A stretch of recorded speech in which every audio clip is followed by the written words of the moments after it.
Okay, guys. Hey, welcome. Welcome to the Pat Grace Real Estate Show called Kiss My Assets. And tonight is going to be awesome. I've got a really special guest for me.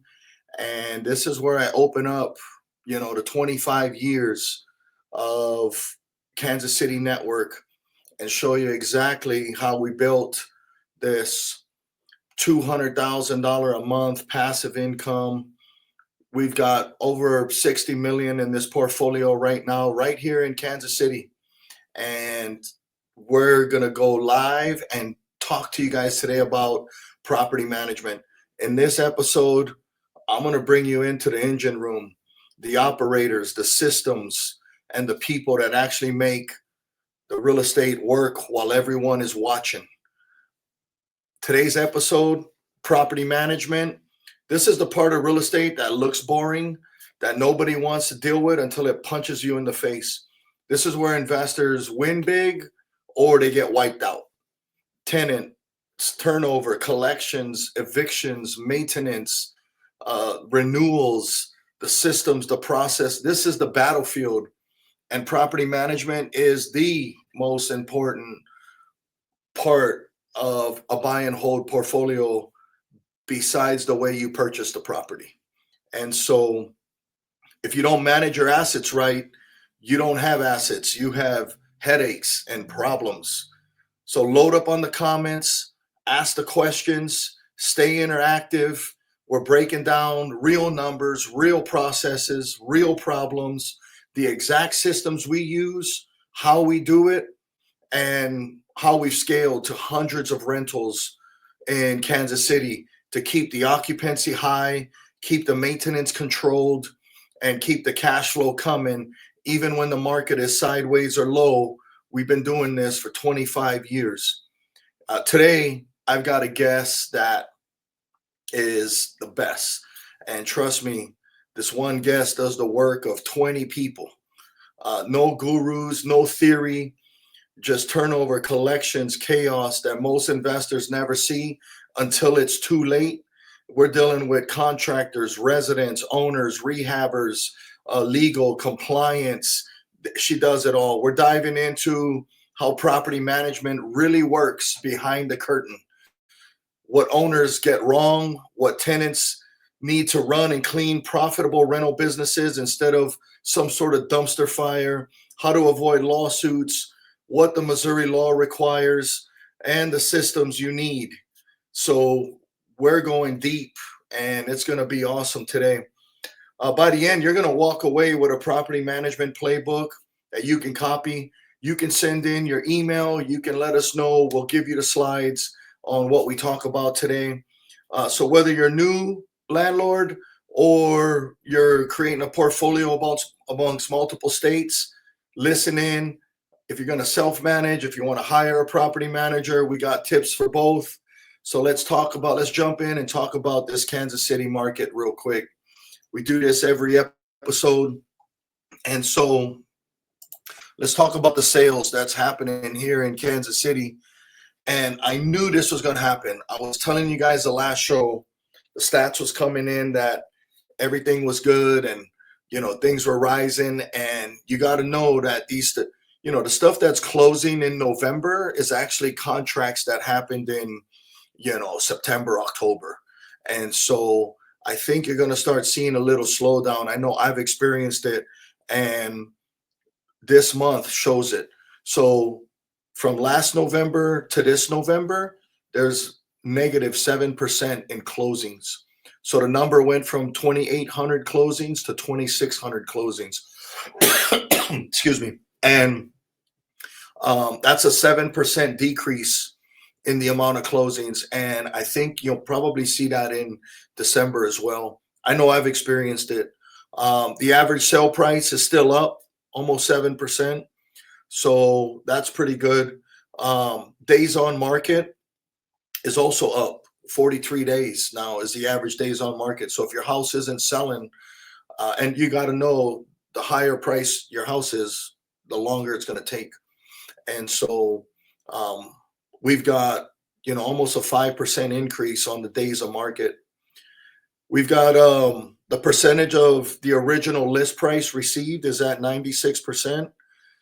Pending sales is down 2.4%. So that means what we have in the pipeline is also down from last November. Inventory is up almost 8%. So that's the three metrics you want to look at. The closed sales is down, the pending sales is down, and the inventory is up. So right now it's a buyer's market right now. We've got buyers out there. We have very little buyers out there. The sellers out there are taking their homes off the market. They're delisting. And so you kind of want to take a look at this stuff. And it's also in the rent market as well. Let's move on to the rent slides and take a look at the rental snapshot. We've got couple hundred homes that I own and that I manage for myself. And we've noticed a decrease in the rent and the days on market. I'm running big ads in Kansas City with specials. I'm doing very low rent for 6 months, trying to get people in. And so I'm kind of feeling something is happening and we're kind of in the middle of it. And that's what I said on the last show we had. And the stats are coming out to verify and prove what I'm talking about. Your 3 bedrooms in Clay County going for $1,500 to $1,650, the median about $1,600. That's down. 4 bedrooms going from $2,000 to $2,300, and your single family median house right now in Clay County is about $1,675 to $1,700.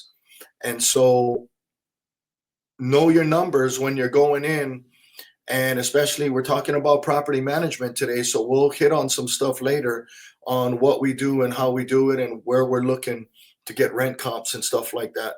But the last 30 days you see this market softening a little.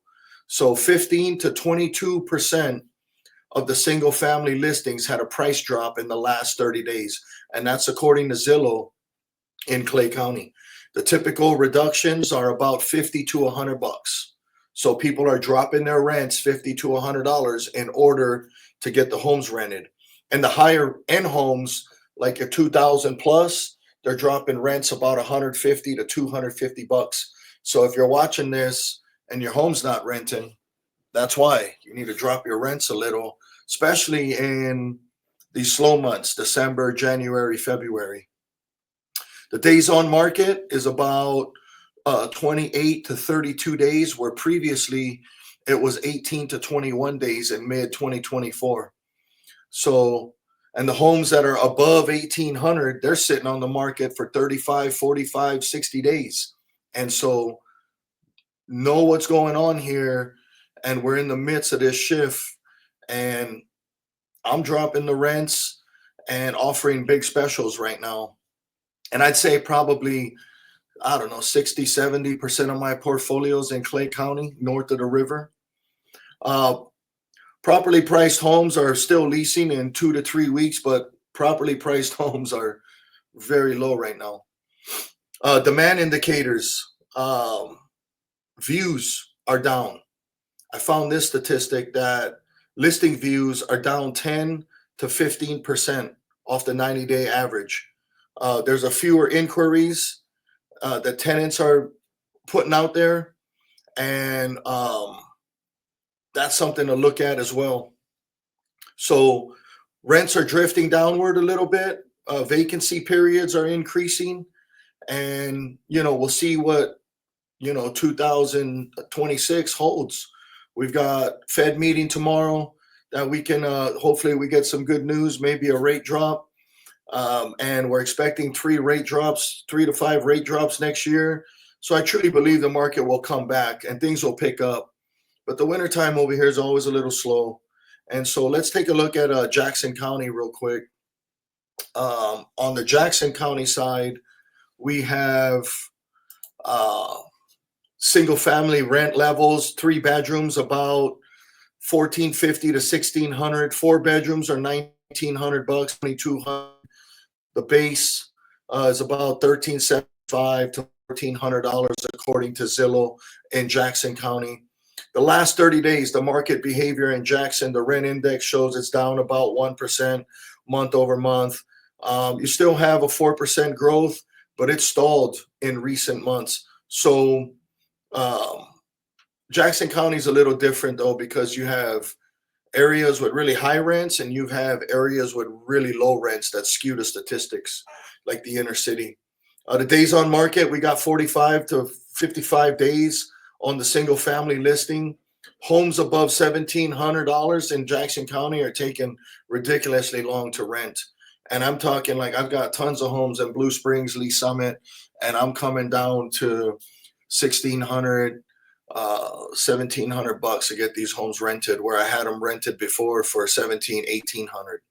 So it's kind of where we at right now. We've got higher listing volumes, so the tenants have more selections right now, and that's something for you guys to look at. And we also have slower inquiry rates in this than earlier in 2025. So the later we are in 2025, these last couple months, inquiries are down, tenant selection is up, and there's more neighborhoods with more properties. And if you want to check this stuff out, you can just Google Zillow Rent and put in your zip code, Zillow Rent 64118 for Gladstone, and you'll see how many homes are for rent in Gladstone right now, which is usually a pretty low area, and the market is up when it comes to available rentals. So that's kind of where we're at right now when it comes to the sales and the rents. Kind of expected, we're moving into December and January where things are pretty slow. It should start picking back up in February, March, April. It'll start increasing again. And so we'll talk about some things on what we can do here a little bit later on property management. Let's move on to our sponsors for the show. We've got the Pat Grace Real Estate Mentorship Program. Scan this QR code, jump in. It's really cheap. I only have a couple spots left for this special price at the $250. It's a online, self-paced. You get access to our private group, and you guys will enjoy this. This is something where if you're looking to get started and you want some education and you want to network, this is where you need to be. So scan the QR code. You can go to patgrace.com and click on the mentorship tab, and you just follow the prompts from there. United Real Estate's another one of our big sponsors, where you keep 100% of your commission.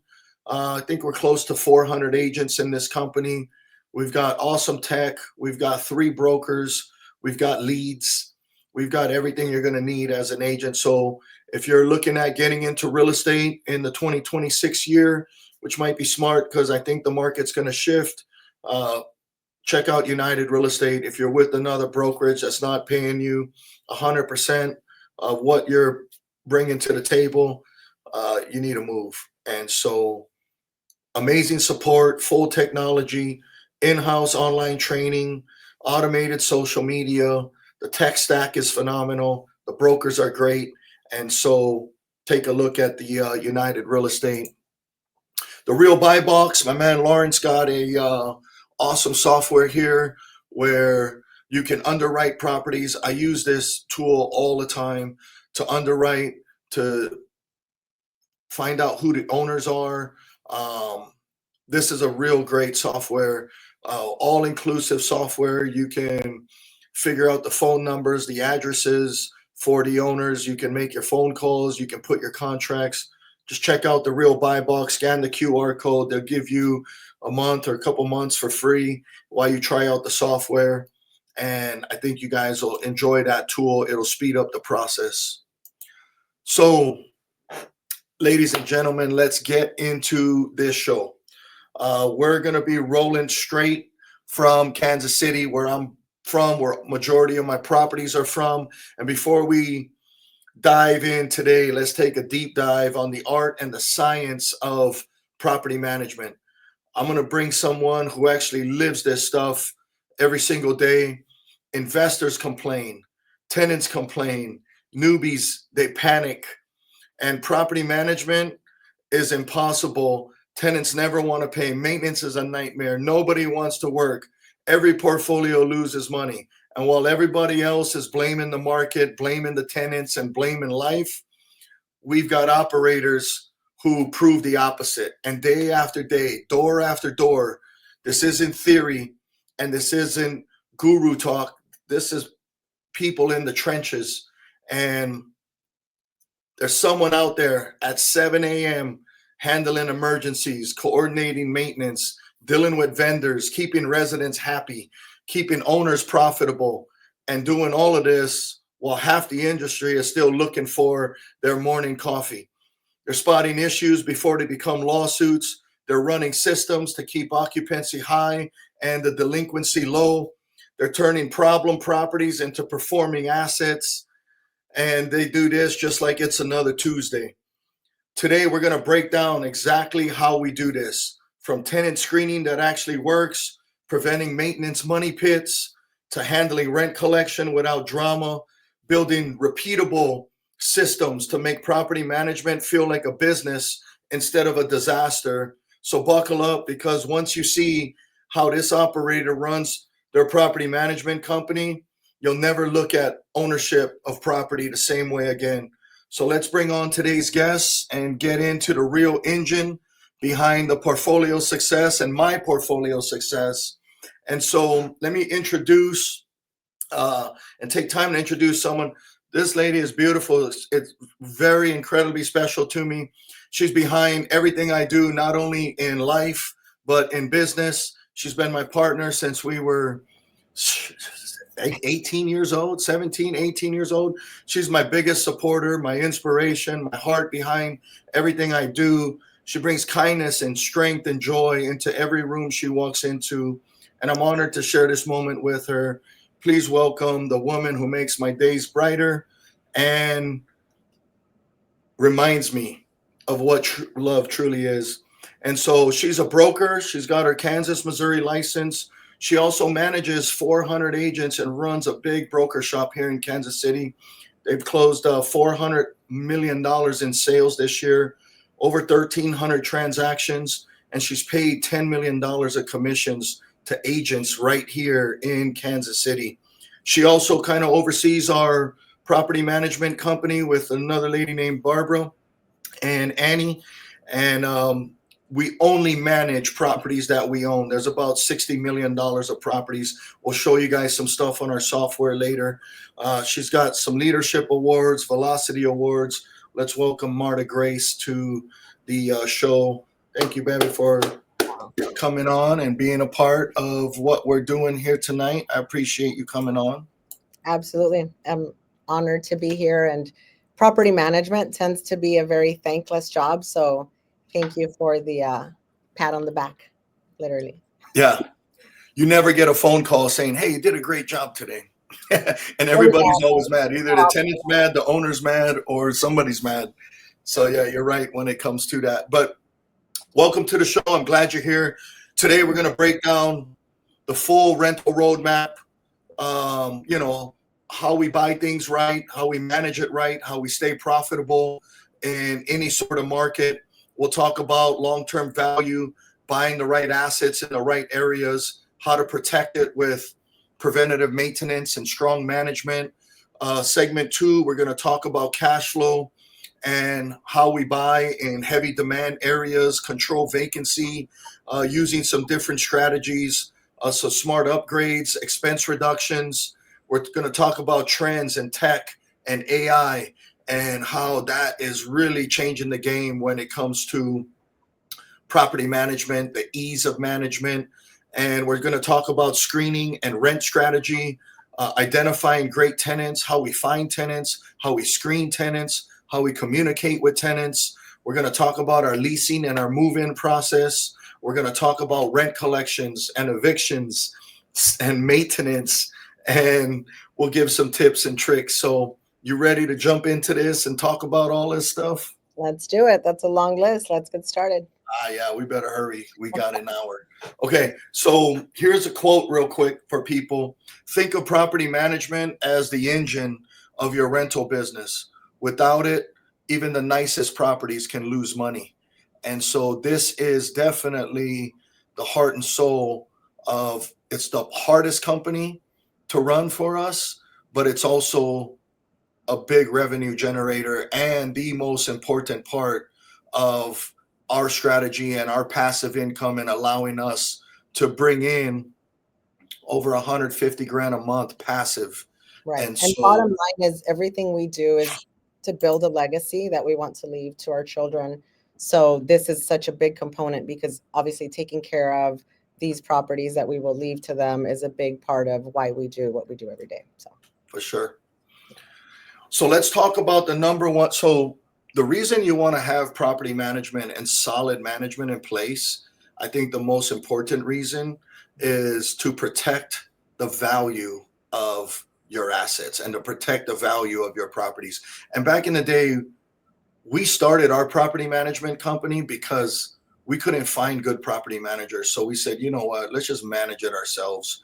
And we out of necessity. yeah, out of necessity. And we quickly figured out, okay, uh, this is a need out there, and people are going to want to take part in this. And it quickly grew to where we were managing for 200 investors and over 1,000 properties.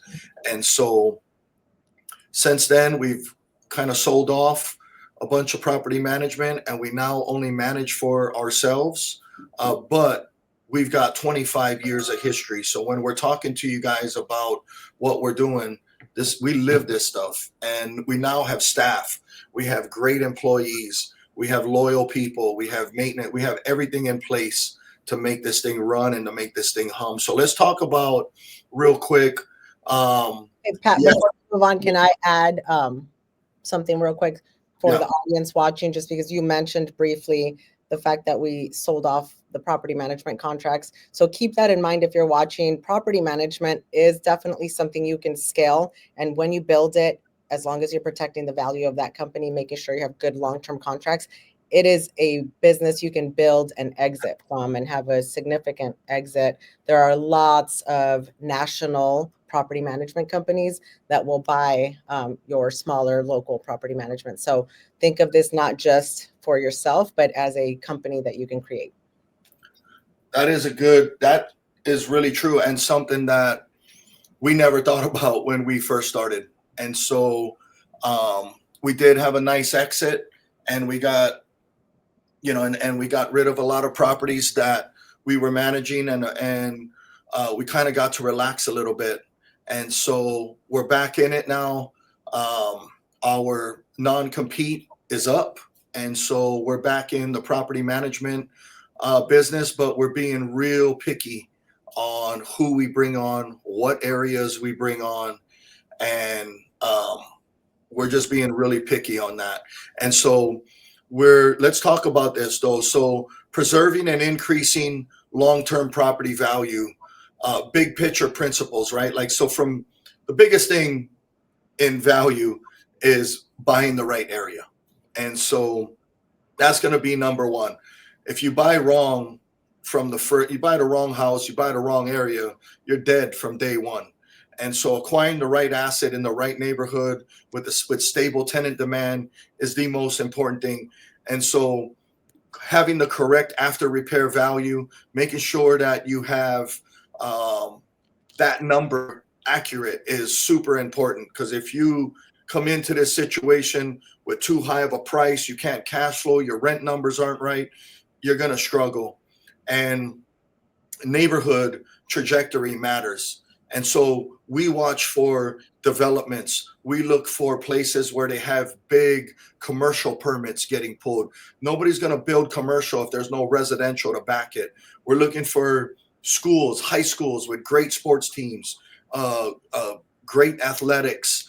Those schools have a tendency to do really well. People want to move into these areas because of the sports, because of the band, because of the theater program, whatever it might be. We're looking for great high schools. And you can't fight a declining area with lipstick on a pig. It's not going to work. So choosing the right area is really, really important. And it makes the management easier. We purchased the inner city a long time ago when we first moved here, and we quickly sold that area and never went back. And there was a reason for that.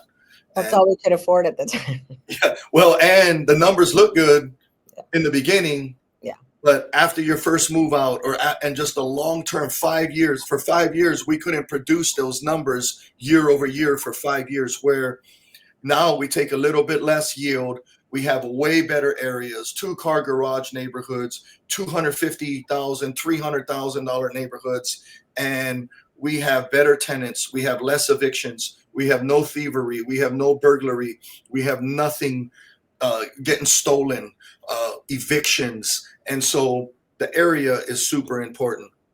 Go ahead and talk about maybe some operations, Marta, that would help protect value.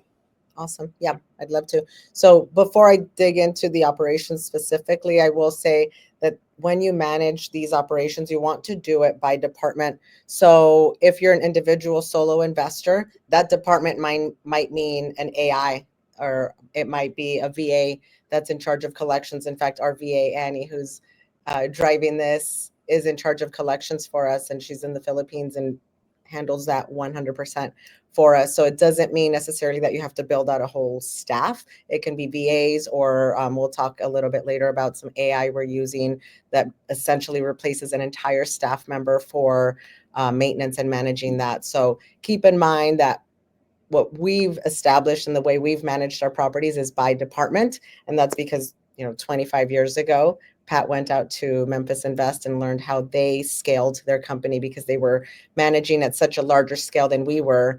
And we were managing, we would give one property manager 100 properties that they were in charge of.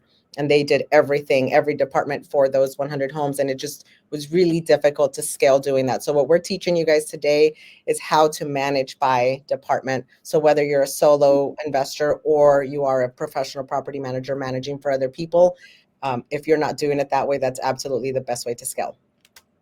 And I will also take a second, since you gave me my flowers, Pat, and thank you for the beautiful words. Wanted to give Pat a little bit of kudos as well. So he doesn't consider himself a great speaker, a great public speaker. And so he is absolutely doing this podcast and doing this as a way to give back to all of you who follow his Facebook group, the Kansas City Real Estate Investment Group. So just wanted to say great job and killing it. Yeah. Yeah, I like You like to curse. and I'm not the PG. My initials are PG, but I'm not too PG.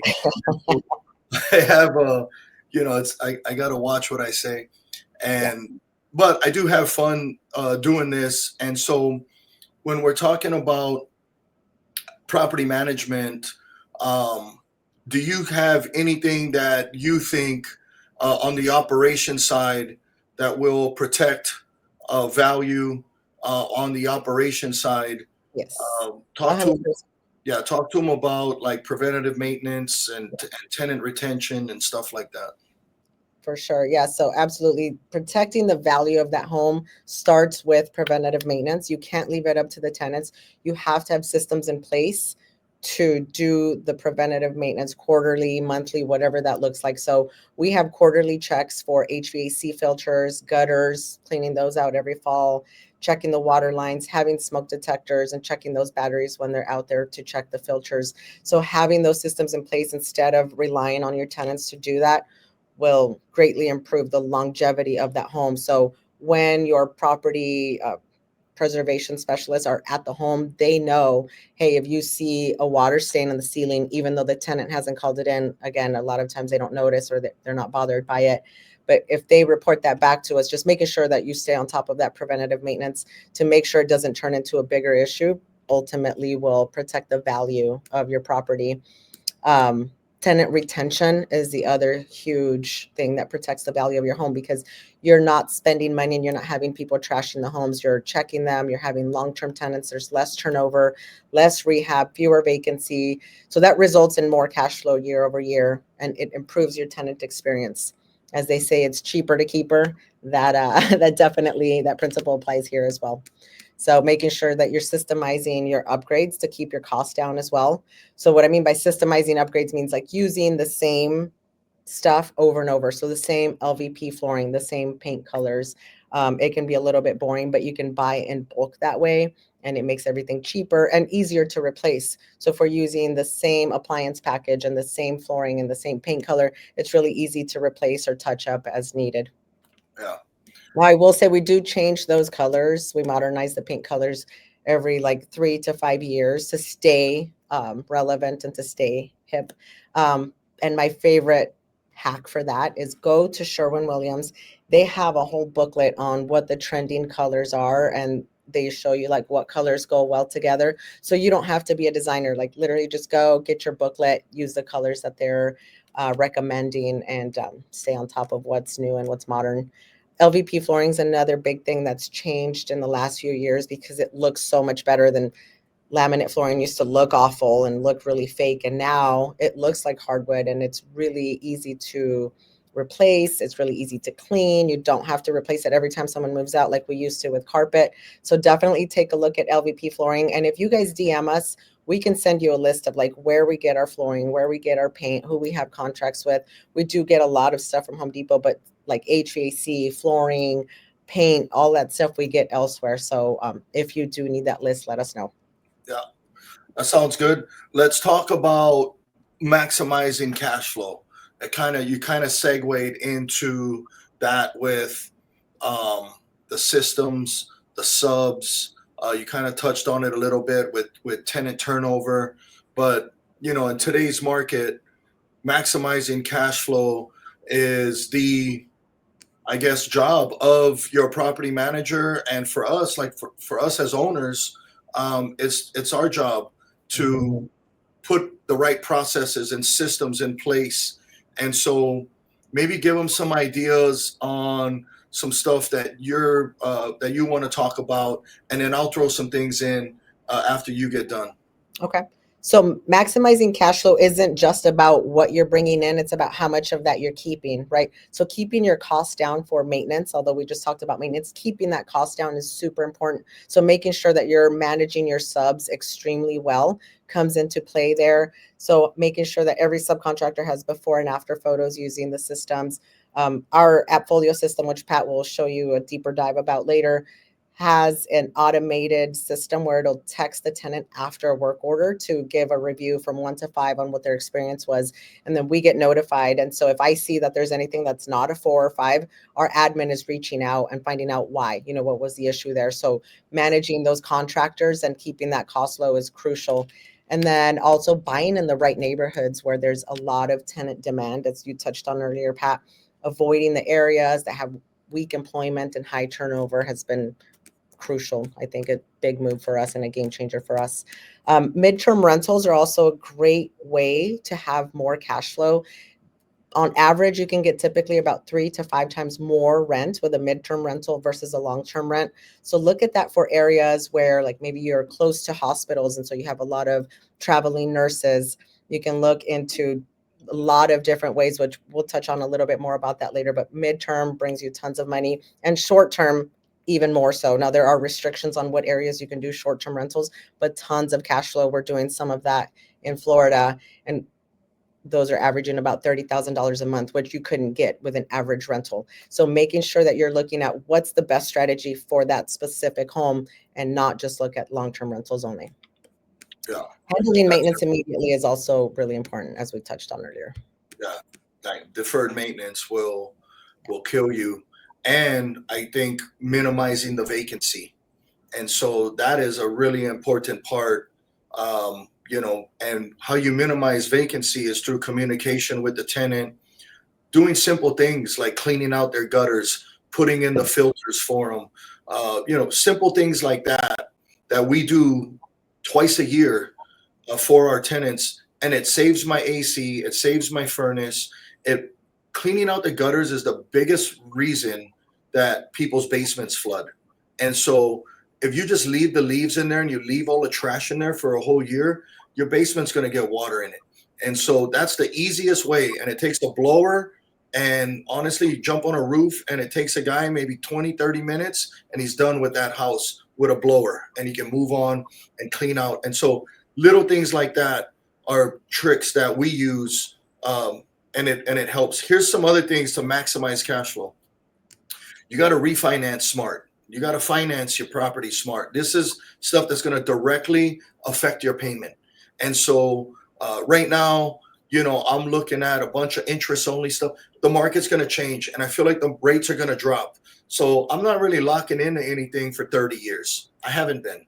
The last couple of years, I've been taking interest only. I want low rates. I want low payments, and I just put a lot of extra capital.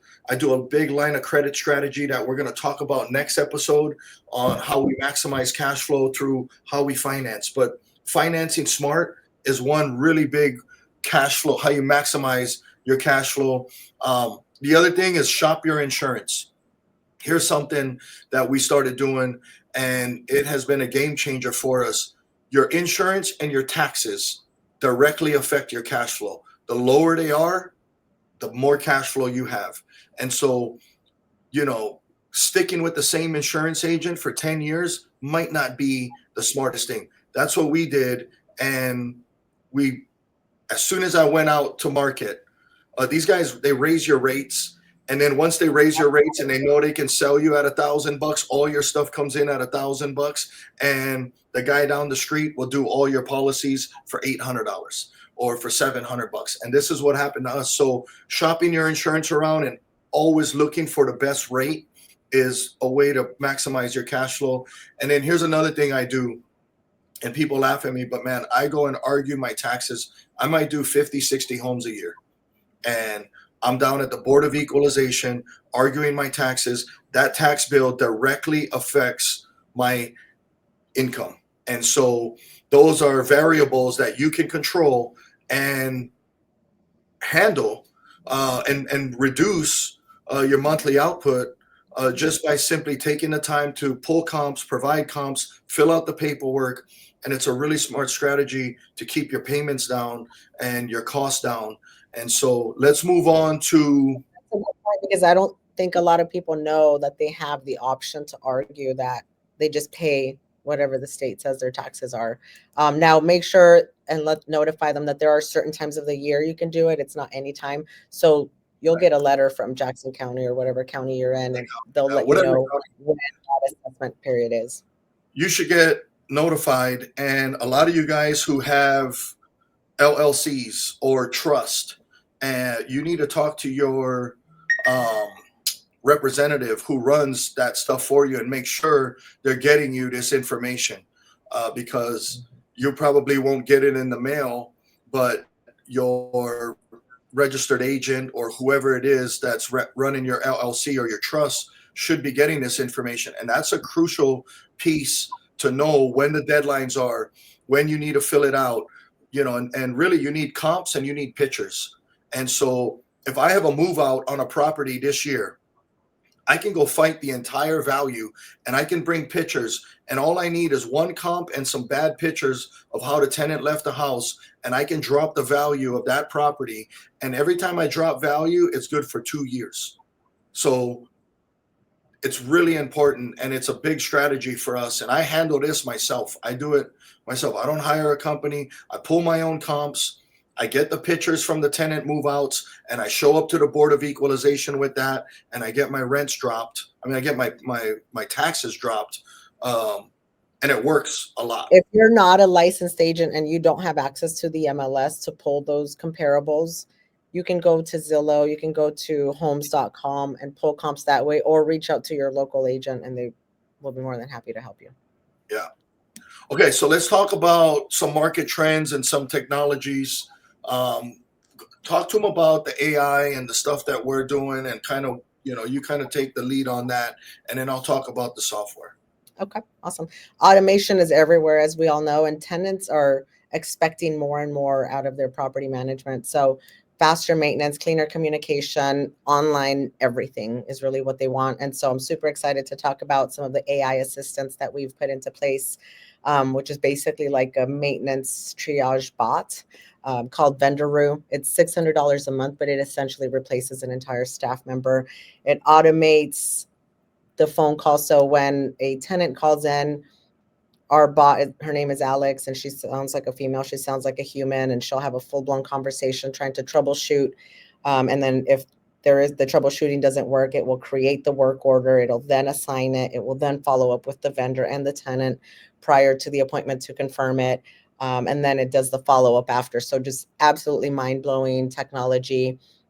Again, the one we're using now is called Vendor Rue. I'm sure there's more out there, but super affordable way to have your maintenance much more organized and streamlined and have it be a better experience for the tenant.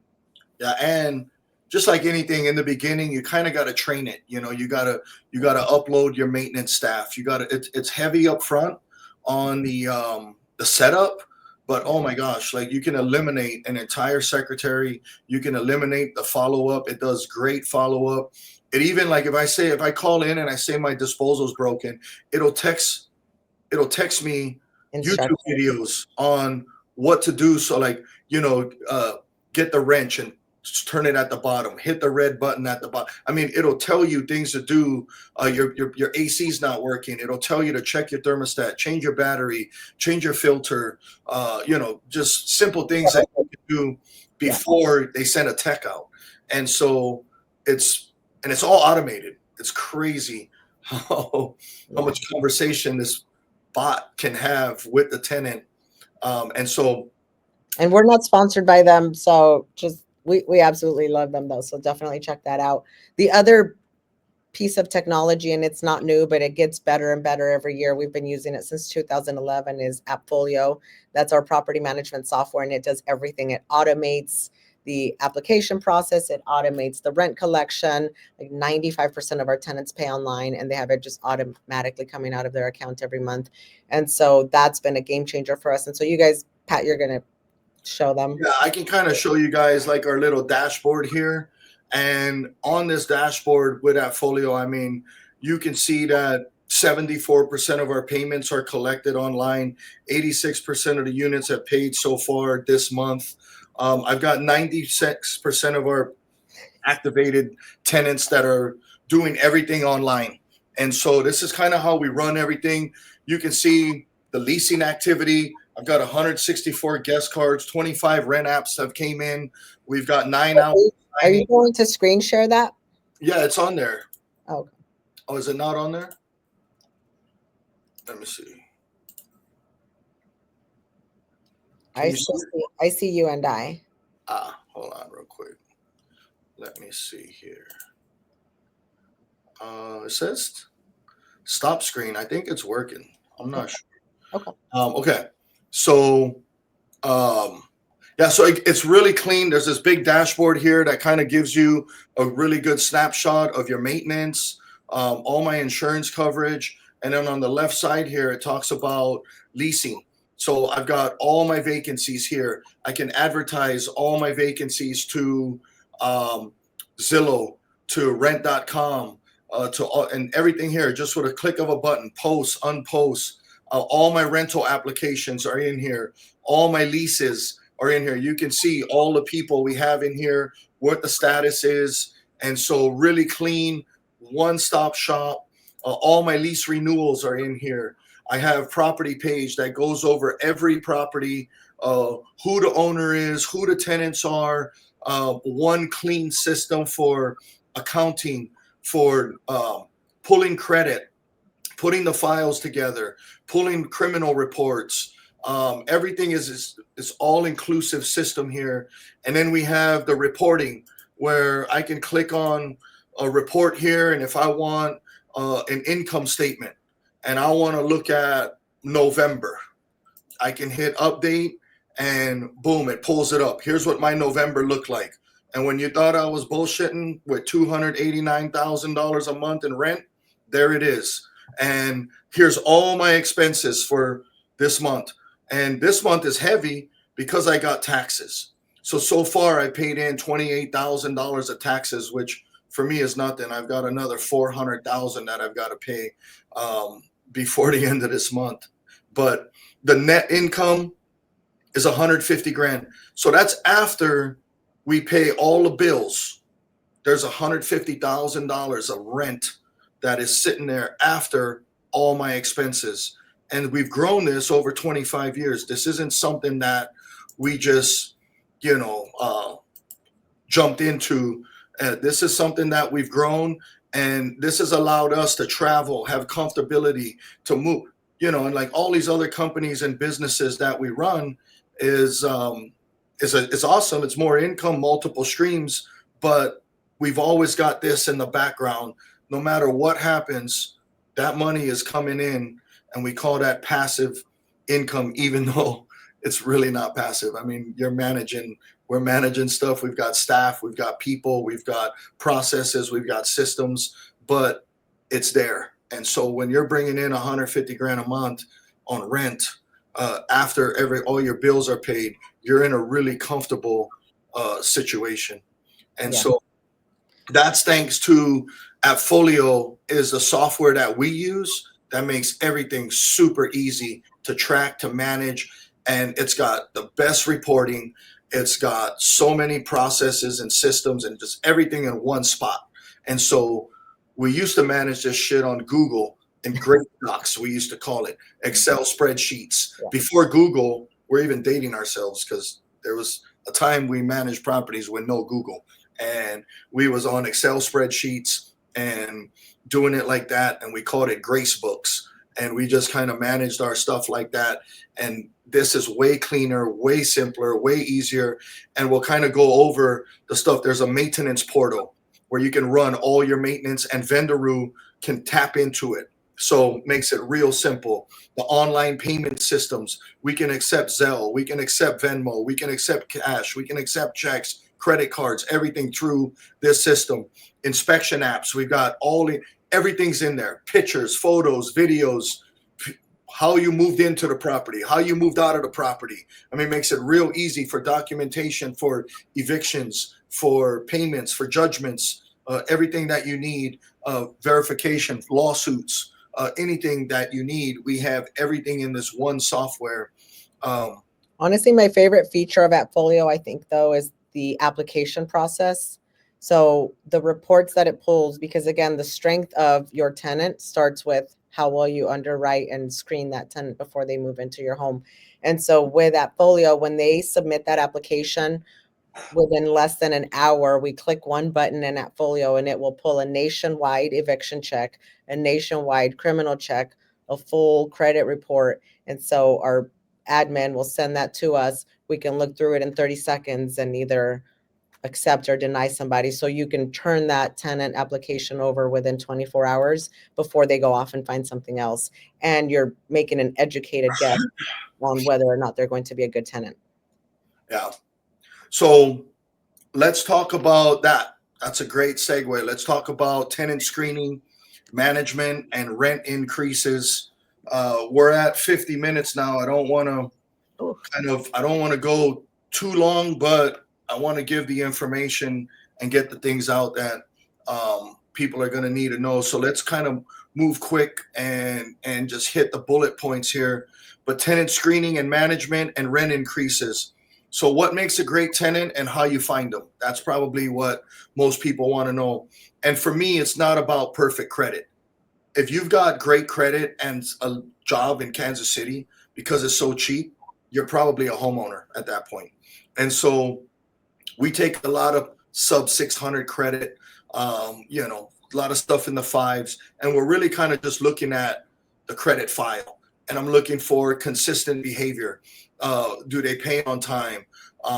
Job history is the biggest thing for me. Very rare do I run into evictions with people who've been on the job for 10 years, for 5 years. Your evictions come from people who've been on the job 1 year, 2 years. And so if I have a tenant file with a 10-year person and a 1-year person, man, I'm going with the 10-year person. Those guys, they know their costs, they know their expenses, they know their income. You can go after them. Job 1 year, the guy might leave. You can't even go after his job. You can't do. And so the long job history is one of the best indicators for a long-term tenant. And also I'll chime in real quick and say that basing it off credit score is illegal. You can't do that.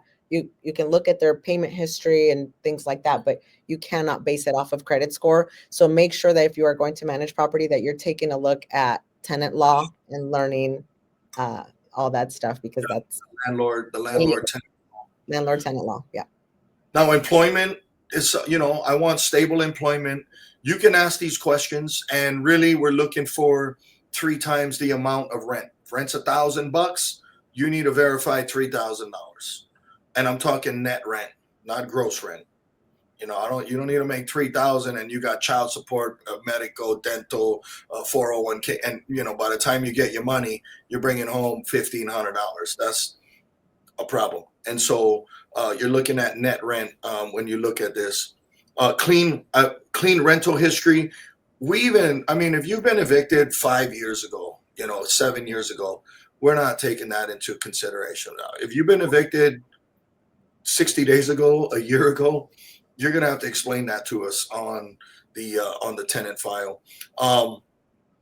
We're looking for full applications. If they only fill out an application and you're asking for 2-year employment history and they only give 1 year, we're kicking that file out. We're sending it back to them. We want 2 years. We want W-2s. We want pay stubs. We want tax returns. We want bank statements. We want things. If they can't provide these things, then don't rent to them. That's just the bottom line. And so, early red flags. They can't provide documents. They're late to showings. They're disorganized on the paperwork. The biggest red flag for me is the emotional story. It's like, come on. And this is why I have Annie and people who have a lot of patience, and the total opposite for me, because if you start telling me a sad story, that just makes me even more weary about you. And so I don't, that's not, that to me, that's a red flag. Like, I don't want the excuses. I can't call my bank and say, hey, bud, I've got this sad story. I can't make the payment this month. That is not an option for me. And so making sure that people can pay me so I can pay what I got to pay is very important. And the biggest thing for me is your gut, your intuition. When you got something inside saying, man, something don't feel right, then decline the file. Don't rent to them, because 9 out of 10 times you're going to be right. So follow your guts, follow your intuition, and follow what you feel. And when something ain't right, something feels not up to par, something feels shady. And so maybe you talk to them about, and man, it's such a balance. Property management is one of those businesses where if you make the owner happy, it might piss off the tenant. You make the tenant happy, it's going to piss off the owner. Very rare is there a mutual where everybody's happy. And so the balance. Before you move on from this, though, Pat, you talked about what makes a good tenant and in the screening. And I was going to add something to that. So when I was doing the leasing, I would look inside. I'd be really nosy and look inside people's cars and see how clean or dirty they were. So that for me, that was my red flag, not the sob story. But that's the OCD in you. Yes. Also, you talked about, okay, what makes a good tenant, but where are you finding them? Because I feel like the listeners want to know that, okay, I want a good tenant, but before you even get to screening, where are you finding these people? So a lot of it, we're doing a lot of ads on Facebook. We're doing a lot of ads on LinkedIn. If you can get a LinkedIn lead, that's awesome, because they're usually employed. Yeah, that means they're employed, and their employer. LinkedIn is a really good place to advertise for tenants and for tenancy. If you can get LinkedIn leads, that's a good lead. And so a lot of our stuff's coming from Zillow. We don't know where these tenants are. We don't know who they are. And so just going through this screening process, and they know the process. Like, we have it written down. It's the same for everybody. You can't treat anybody different. And so, we have certain processes in place. Like, we don't discriminate whether you're on Section 8 or not. We just don't pay utilities across the board. Our entire company, there's no utilities. And Section 8 people want to call you and say, oh, I got a $2,000 voucher, but it includes the utilities. And so really, after you pay $500, $700 in the wintertime for gas and electric and water, you're really only getting $1,200. To eliminate that, just don't pay utilities across the board. And so that's the kind of stuff that we do. And if people qualify, we rent to them. If they don't, then we don't. And so having your criteria written out and written down and on your website so everybody knows this is what you're looking at is ideal. The Yeah, other so thing, for Zillow, I would say Zillow is when we look at where most of our leads come from, we have to pay for that. And I think it's like $800 a month that we're paying. So I think it depends on how many properties you're posting. But by far, if you're having a hard time renting your property or finding leads, by far Zillow is the best return for our money. And then we use a system called Tenant Turner, which when we talked about technology, we forgot to mention that. That's been a game changer for us as well because it eliminates having to pay a whole bunch of leasing agents. So Tenant Turner is a box that sits at the property. It holds the key inside, so it's a lockbox essentially, but people can schedule through our website their own self-guided showing. They have to provide, I think, like a credit card and a copy of their ID, and it gives them a code that's good for a short amount of time. They can do their own showing. We know what time they opened the box and what time they left, and then they can submit their application online. So we literally do everything online and virtual without having to meet them. So Tenant Turner is another big game changer for us and helps us rent the properties a lot quicker. yeah. Hey, jump on real quick and talk to them about the balance. Like this is something I'm not good at and why I don't deal with tenants per se, but my wife, Barbara, who's been a godsend for us, Annie, they're so patient and they're really good at balancing business, but also making people feel like they're cared for. This is a huge part of property management and why people like me, I already know this is a weakness of mine. So I have to hire people around me that have this strength, especially in property management. This is key because I got the fuck it's like, I don't give a shit. And you can't be like that in property management. And so talk to them about how you do that and how you create policies and strategies that you use so that you're nice to them, but you're still getting your business done. For sure. Since I'm the softie, I'll touch on the balance between business and caring for your people, your tenants. So obviously the policies that we create have to be across the board, right? Because that's what protects everyone. And again, just going back to making sure we're doing everything legally, you can't have different policies for different people. So making sure that you have those policies help you stick your ground. So if somebody's saying, oh, they have an excuse for why they want something done differently for them, you can say, hey, you know what? Let's refer back to your lease. This is what your lease says. And so these are our policies. So being somewhat firm in those policies, but first, absolutely taking the time to let that person talk and communicate what they're going through and having some flexibility. So if somebody says, hey, I've been in the hospital and here's my proof, here's my paperwork, we absolutely will do a payment arrangement. We will remove late fees if we need to. So definitely having a heart and making sure that you're taking the time to listen to what their situation is will create a good long-term loyal tenant for you if you're there for them in the times when things are not going really well. So obviously you're not their friend, but you are going to be friendly and you're always going to have that respectful tone when you're talking to them and having consistent communication that's also always tracked through our tenant portal. So these conversations I'm talking about, we might have a conversation over the phone, but most of it is through text, through their tenant portal. Or if it is a phone conversation that's had, you always follow up with an email or a text through their tenant portal in Netfolio to say, hey, here's recapping what we just discussed. Again, just to make sure that the communication is always tracked within Netfolio.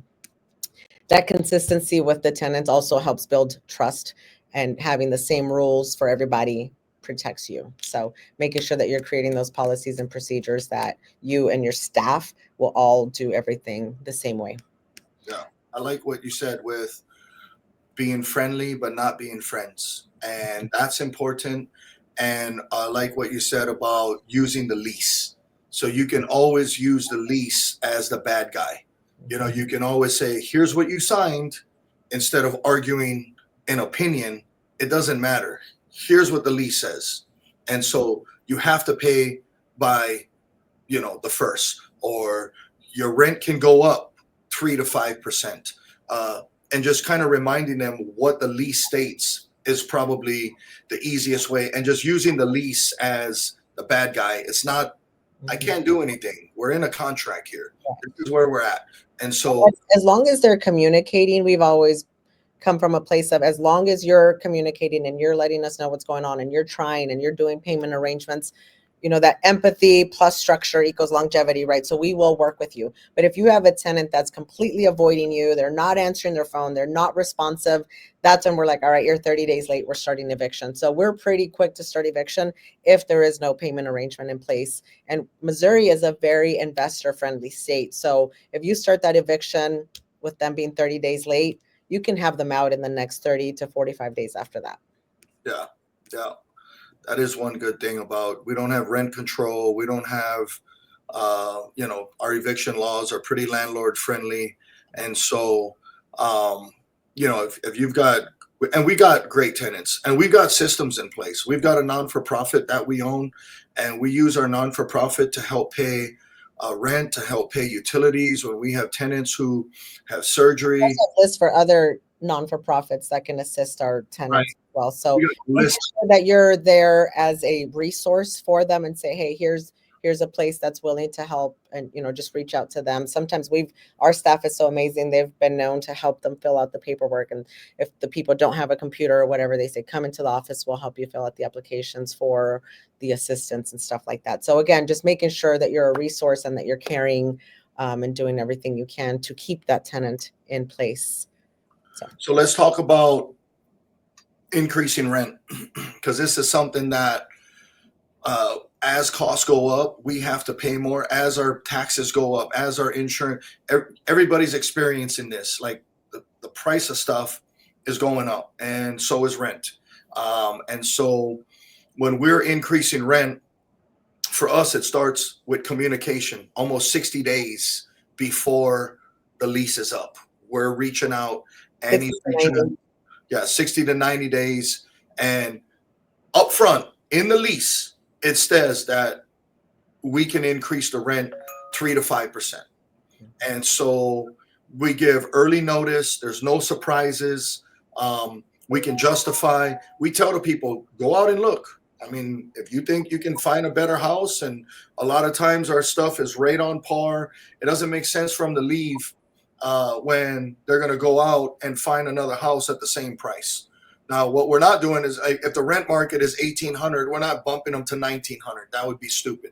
And so, but as long as I'll inject another piece of technology that we use is Rentometer, and that's a tool that will help you ensure that you're within the range where you should be, so you're not raising it too high and forcing somebody to move out. So Rentometer has paid accounts and free accounts. Free accounts just don't allow you to pull really cool reports, or you're limited on how many reports you can pull, but it's rentometer.com, and you can type in the address, the number of bedrooms and bathrooms, and it'll let you know how much it should rent for based on whether it's fully rehabbed, or so it gives you high, median, and low. Here's another thing that we do. So like I was looking at my lease renewals for January, and I've got maybe 6 or 7 properties. That's it. And so when we structure our leases, we try and structure our leases so they never expire in the winter. And so I know I've got 6 leases expiring in January. So for me, in my head, what I'm thinking is I'm going to structure a 14-month lease.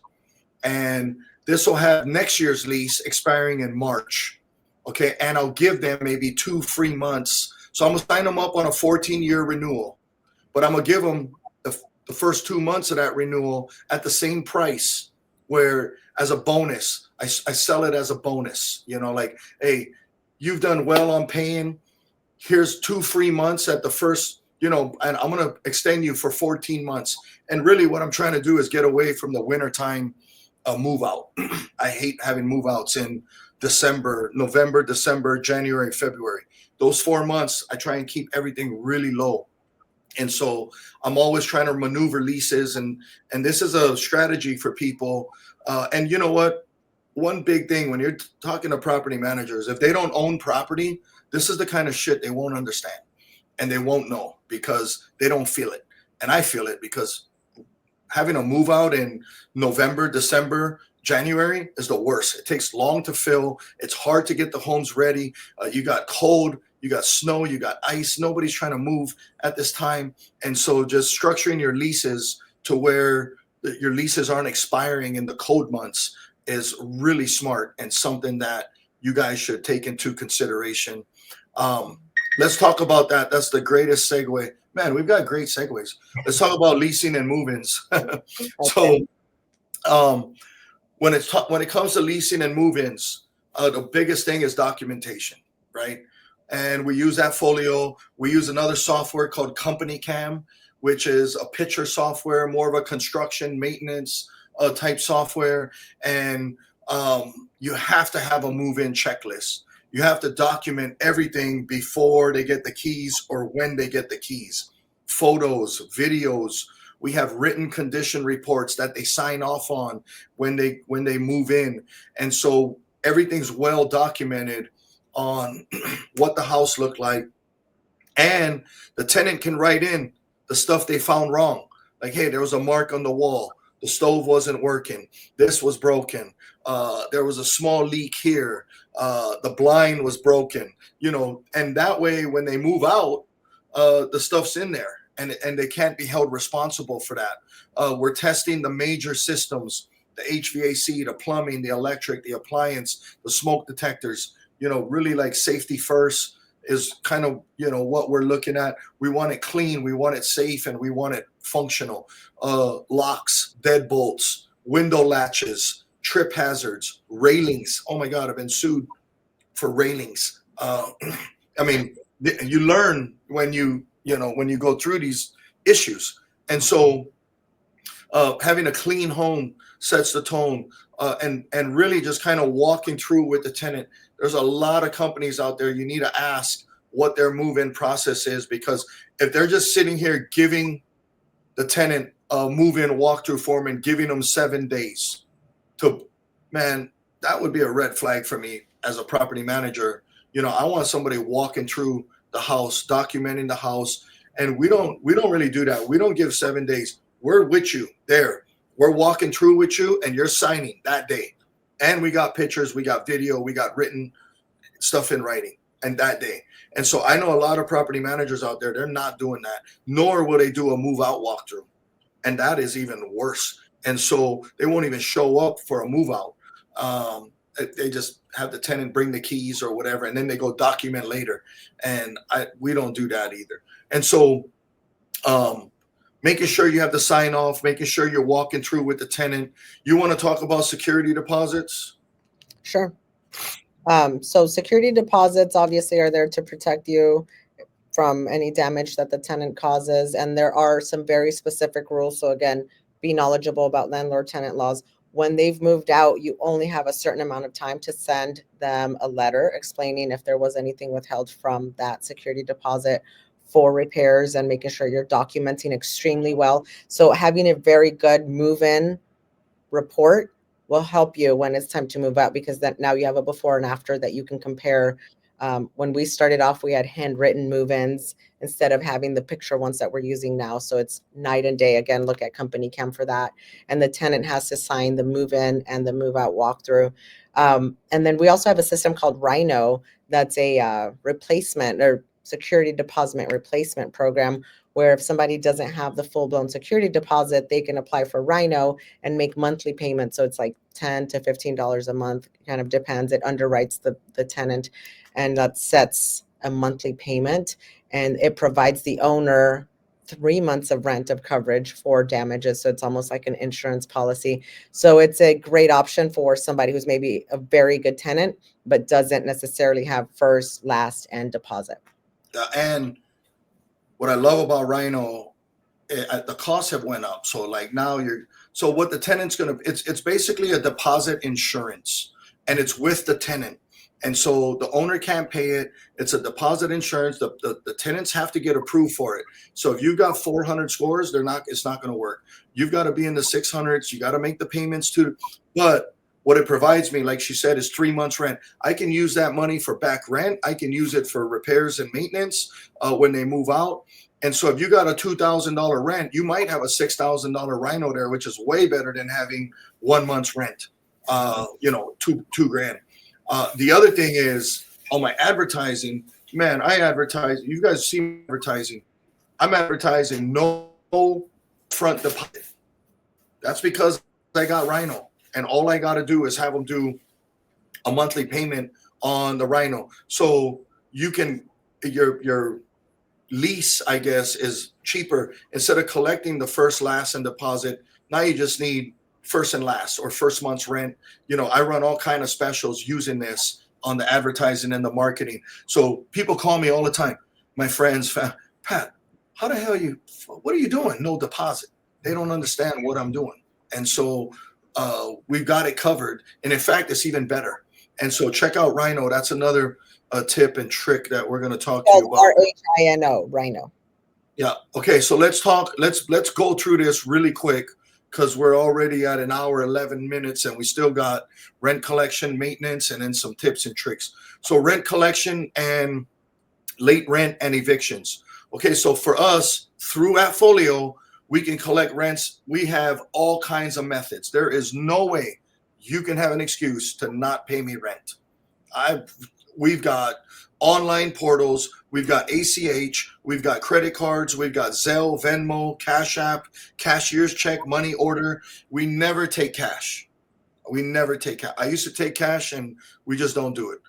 It's not safe. I got women in the office. I don't want to get robbed, and your cash will come up missing when you got pissed off employees. And so we never take cash. But here's another thing. We try and set everybody up on ACH where it just automatically comes out. And so that's our number one go-to. But, if we can't get that, there's so many ways that we accept rent. Auto pay for tenants that if you do pay us late or a check bounces, we're going to put restrictions on you. Like, we're not going to accept your checks.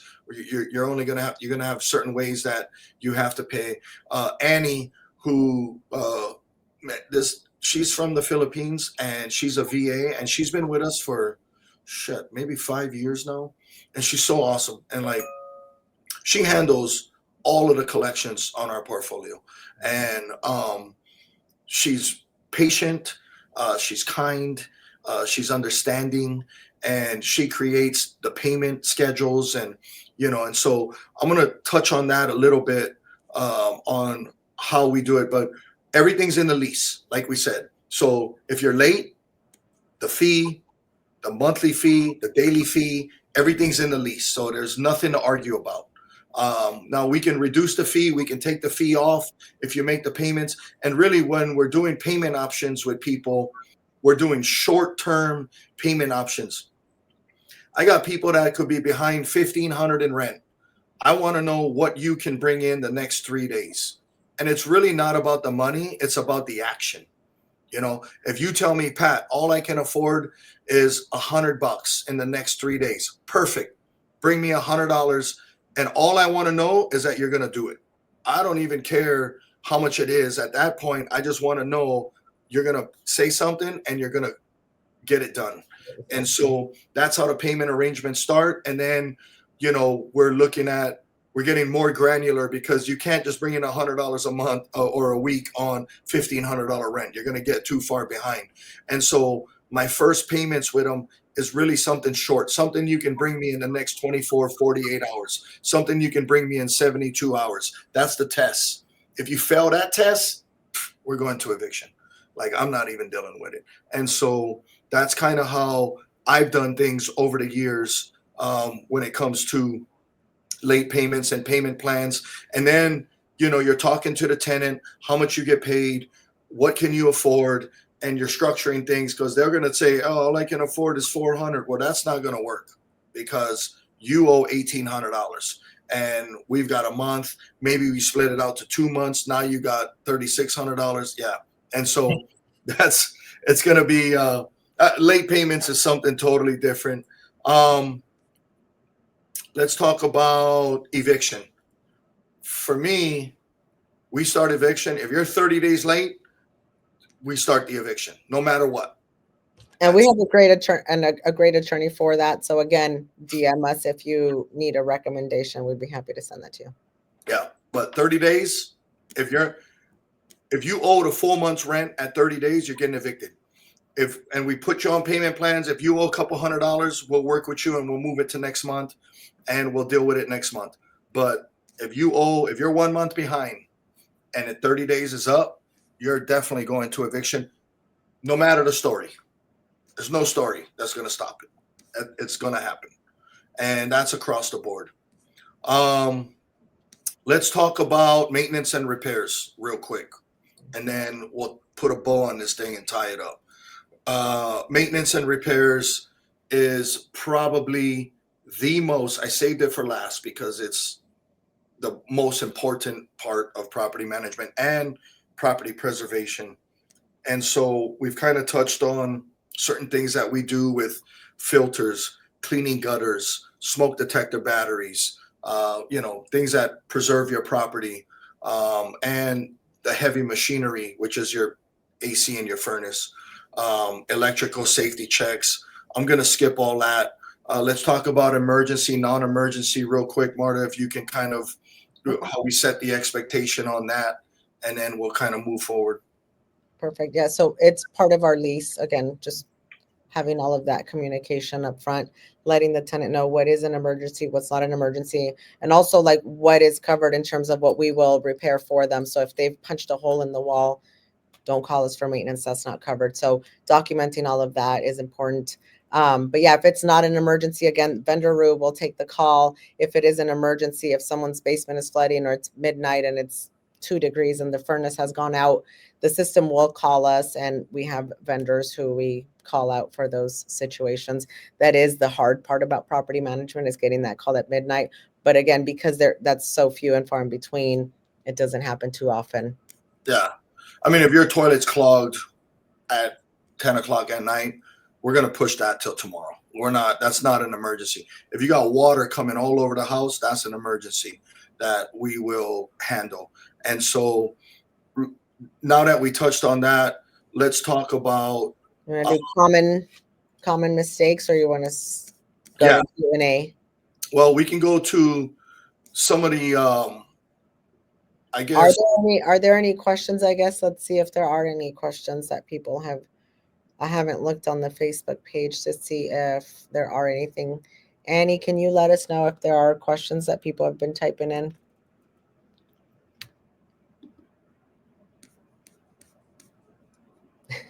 I know. I don't know if Annie can talk to us. Let me see if she Okay. Well, while you get a hold of Annie, maybe she can text us some questions. The mistakes I would say that some people make is, if you hate property management and you're kind of forcing yourself to do it, that's a mistake. Like, just pay that 10%, have somebody else do the management, because what you'll find is it'll actually slow you down in your investment and reaching the goals of what you're trying to build, because you'll just be like, okay, I'm so sick of this. I'm not good at it. I hate it. And you'll stop buying property. So if you're in that place, again, we can recommend somebody, or we can take a look at your property to manage that. It's usually 10%. It's, it varies depending on what type of management it is. Commercial's a little bit different. Airbnbs tend to be between 15 to 30% property management fees. So definitely, if it's not something you're enjoying or it's not going well, hire that out so that you can continue buying property and build your portfolio.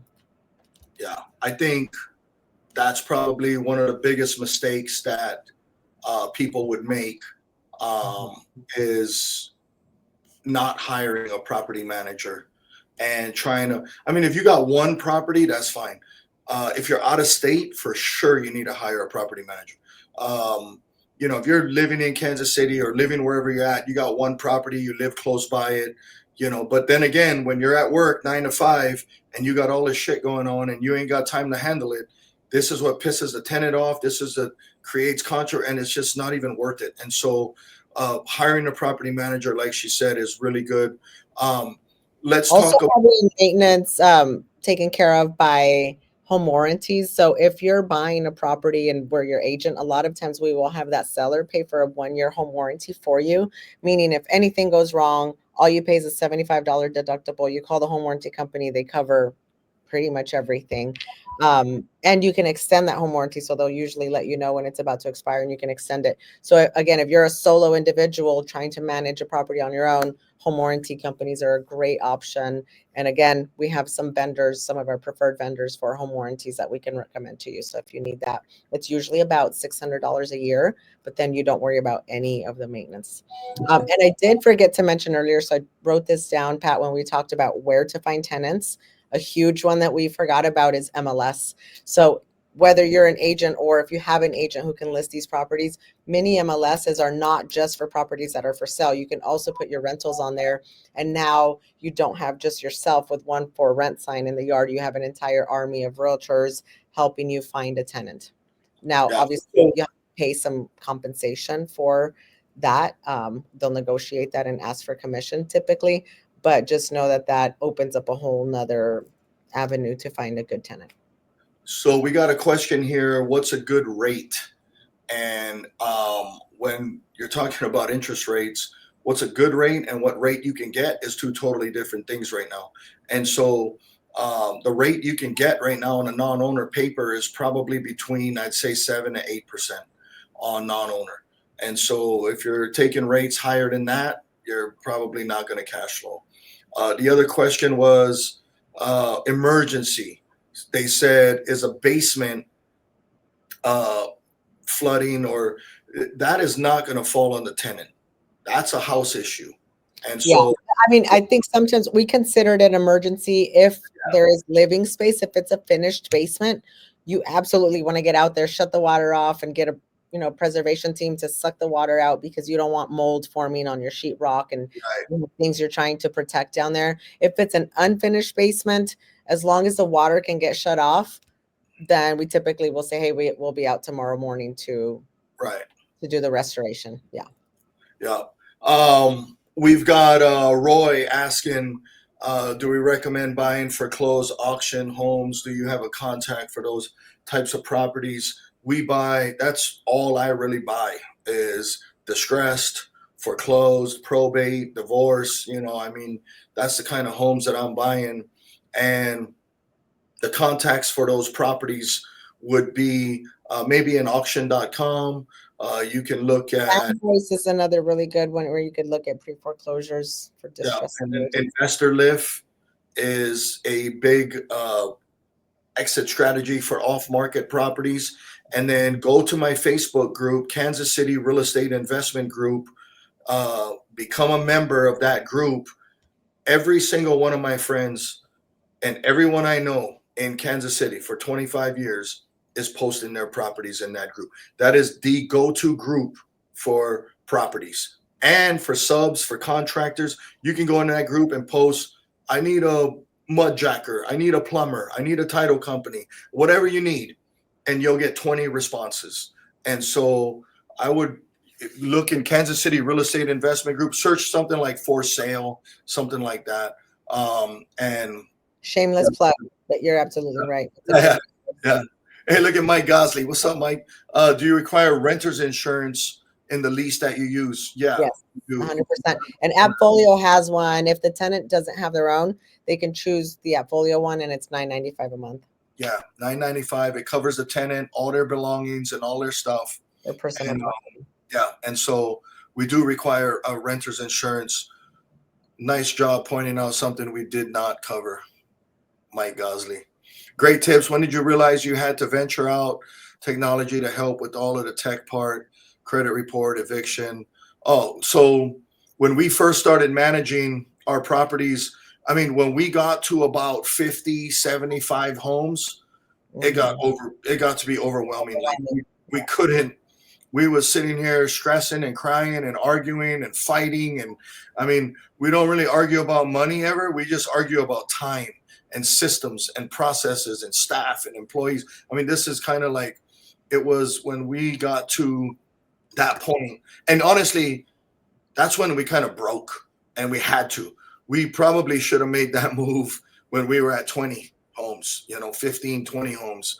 Hiring help. Yeah. And we did this full time. Like, we didn't have full-time jobs where we were out doing other things. Like, this was like properties and investing was our job. And so we did this every day. So our wherewithal was a little bit more than if you're doing something else. If you have a 9 to 5, I would recommend you're going to hate real estate because you're trying to work and manage at the same time, and you're going to hate it. And so, Not real estate, but property management. yeah. But let's talk about some of this. So some biggest mistakes that people made would be a good segue here. So some of the biggest mistakes that I see new investors making, and then we'll kind of tie this thing up. Confusing nice with no boundaries is, you can't be cool and not have boundaries with your tenants or with your tenants. You just can't. Like, she said it earlier, you be friendly, but you're not friends. And so keeping it in that lane where they have to respect you, you have boundaries, you have certain things, you have to enforce the lease. You can't just sit here and give. You have to have deadlines with everything. You can't just say, pay me. You got to have a deadline, like Friday at 3:00. I need to get paid, or if not, we're moving to eviction. And then, following through. Delaying maintenance is probably the biggest thing. Your $200 problem could become a $2,000 problem really quick when you delay maintenance. And skipping screening. Screening, I think, is one of the most number one important thing when it comes to property management. And when you let people slide, it's those people that's going to come back and bite you in the ass. And so that's where having criteria across the board is super important, and then not bending those rules to let people in because you have a vacancy. I'm dealing with that right now. I've got homes that's been vacant for 60 days and all the applicants are coming in shitty, and I'm not going to sit here and bend that rule just to let somebody in so that they can't make the payment 6 months from now, and I got to evict them, and then I got to pay all this money to rehab the house again. And so the screening is one of the most important parts, and them not having the documentation, not having what they need. That's the biggest red flag. You want to talk about underpricing rent? Yeah, and I'll answer a question we have on the board here as well. So Kevin had asked, what's a good refi? If you will DM Pat, we actually have lenders that specialize in investment property. So he'll make sure and send you those contacts. So just DM him and give him your email address. And then Catherine Delgado says, with today's economy, would you start doing rentals? And I love that question because, there's a saying that says the best time to buy real estate was 20 years ago. And the second best time is today. So yes, absolutely. And as Pat touched on it a little bit earlier, and he said it's a buyer's market. Things are slow. Sellers are doing price reductions. I firmly believe in 2026, we will go back to the offers over asking, the competitive market, just a few days on the market. So if you are looking to buy something, I would say buy it now before these rate drops happen and it's a crazy market again. You can always refinance your rate later, but yes, 100% I would buy rentals today. We're buyers right now, and we're doing really well. There's very little competition out there. You can offer less. You can stick to your offer. They might come back to you later. And so I would definitely be buying right now. And really, for us, we're buying neighborhoods like 200 to 300,000. And so I might even be cash flow neutral with today's rates. What I mean by that is I'm not making money on the cash flow, but I'm not out of pocket. The renters are paying my property management fee, my taxes, my insurance. They're paying for everything for me. Now, when rates drop next year, I'm going to refinance, and that's going to put me. But what I don't want to do is be sitting here competing with everybody in multiple offers, highest and best, when the market's good. The smart money is buying the homes right now, and all you got to do is a simple refi. The dumb money is going to wait till next year, and then everything's going to be high, and they're going to pay the high price, and but they got the safety, and so everybody's trying to do the opposite of what right. everybody else is And you doing. can't time the market. The best time to buy is when nobody's buying. Go opposite of what everybody else is doing. And so when nobody's buying, that's when you need to buy.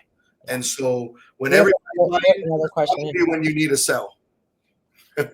We have another question here. Evan says, have you guys had good luck with home warranty companies? If so, what company? Oh, okay. Yeah, absolutely. We have some preferred vendors there. Choice Home Warranty is one of them. Again, just DM Pat, put your email on there, and we'll send you all that information. Yeah. Now you got to have new stuff. You can't get the warranty company and you got a 20-year-old furnace sitting over there and a 15-year-old roof, and you think they're going to cover. That ain't going to happen. But if you rehab the properties and you've got, roofs that are 6-7 years old, you've got furnaces that aren't old, you've got systems and water heater, you can't sit here and go buy some old shit and then think the warranty company is going to come in and replace everything or fix everything.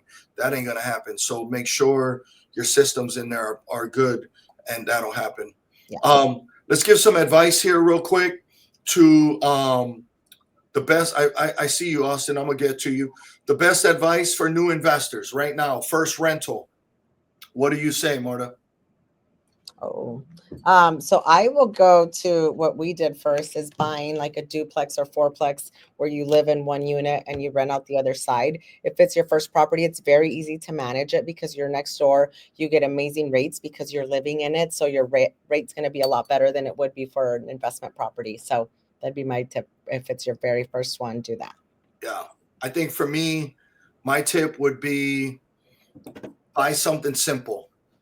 Don't get in over your head on the first one. Don't go buy a monstrous rehab project and be in over your head, and keep things simple, cosmetic. Buy something close to your house, where you live, where you work, where you can go check on it every day. That's really important. I would hire a property manager early, run your numbers conservatively. And then, look at cash flow and look at equity. For me, I'm a value investor. There's two types of investors. You got cash flow and you got value. I'm a value guy. Like, I want to buy homes in the Northland, in neighborhoods that are 300,000 that I can buy right now for 240, 250.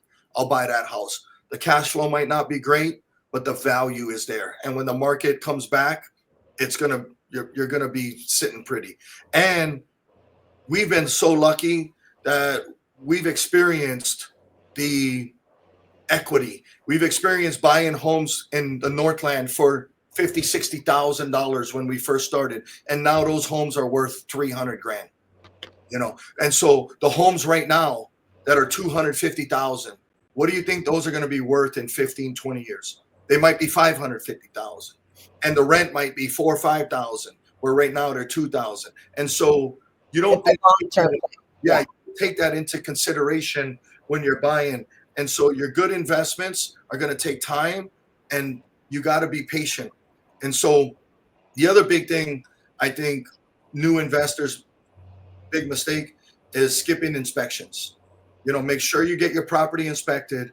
And here's a big one: always inspect the sewers, especially in the inner city, in Ruskin, in Raytown, in Independence. If you got your cities with old clay pipes or cast iron, yeah. If you got and you're referring, Pat, to doing a camera scope inspection, right? Right, camera scopes. You can find people to do these scopes for $100 to $200, and it'll save you 10, 15 grand on a faulty sewer, which you can't see under the ground, which is probably one of the biggest mistakes people make as first-time investors. And we have another great vendor for that. So if you guys have a need for that, again, DM Pat, send us an email. Yeah. So Austin's asking the best strategy to scale, raise capital, 1031 exchange to a larger portfolio. We've used the 1030. I use the 1031 a lot. The problem with the 1031 is you can't 1031 a flip. And so as my buy and hold portfolio turns, and really it's up to the property and the tenant, everything is. So if I have a property that I walk into, and it'll take me very little, say $1,000 to $2,000 to get it ready to rent again. I'll keep it as a rental. If the tenant tore it up and it's bad, I need to spend 5, 10 grand. Shit, I might as well spend 20 to 30, fix it up nice, and that's a flip for me. And that's for sure a 1031. And so the good thing about this question and how to scale, I'm going to talk about that on my next show when I talk about lines of credit, when I talk about how we finance, and what really made the biggest difference in our investing was how we finance our properties. We never take 30-year amortized debt. And so everything we own is on a line of credit. And That's that's next week. We'll talk about that.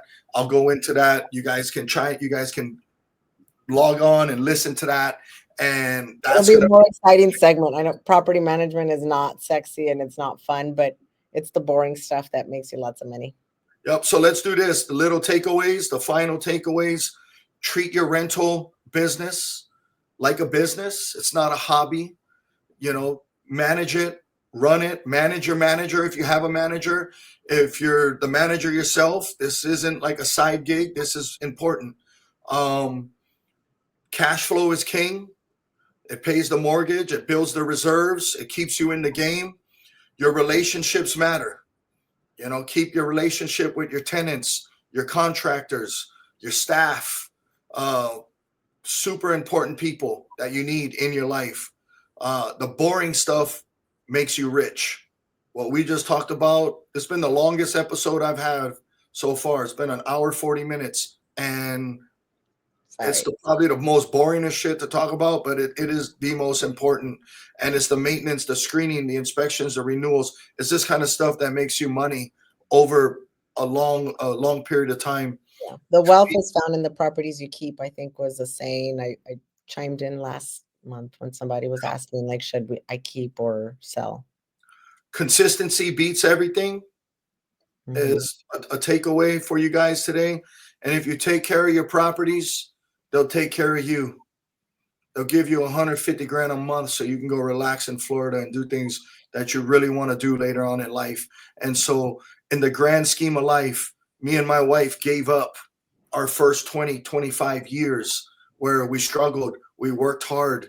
We put in the work. We put in 15, 20-hour days. We never slept. We did stuff we shouldn't have been doing. Days. It was crazy.